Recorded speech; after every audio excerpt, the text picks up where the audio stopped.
But no, I love it. I love meeting the fans, and it's great for our egos, and hopefully, I'm making them feel good, and they're making me feel good, and it's a two-way street, and it's a great relationship that we have with the fans. How do you feel about the fans' reactions? You've been fighting since the '90s, yet the fans still, they still know who you are. They still want to take pictures. They still want autographs. How do you feel about that? I love it because a lot of the people coming up to me today weren't even born When you were I mean, I'm still fighting, but they weren't even born during my prime, which was the late '90s.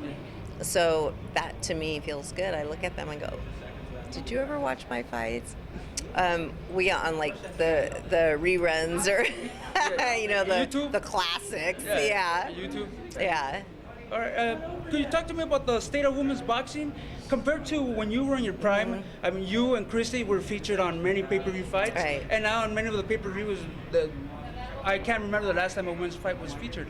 Right, it's been a long time, many, many years, and I'm not sure if it'll happen again because women's MMA kind of took over, which is fine. That's just life. We evolve, and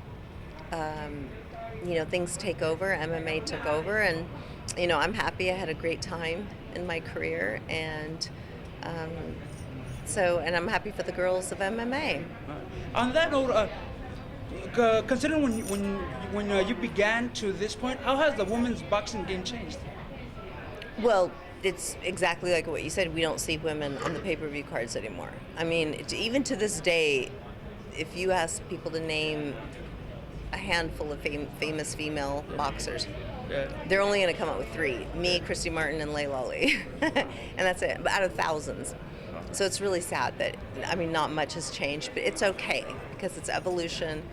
The MMA girls like Ronda Rousey are getting the limelight, and that's great. I'm happy for them because I already had my limelight. I had my day in the sun, and I'm okay with that. So you feel that female fighters are, instead of going into boxing, are now pursuing the MMA, and that's why we see less A lot of them are female stars in boxing? I did one pro MMA fight back in 07. 2008. 2008. Yeah. Thank you. And that was it for me. I realized, what, I'm too old to get in this game. I knocked her out in like the first round, but I just said no. I'm too old for this, and let those younger girls have their day in the sun, so to speak. I don't need it anymore. I'm fine.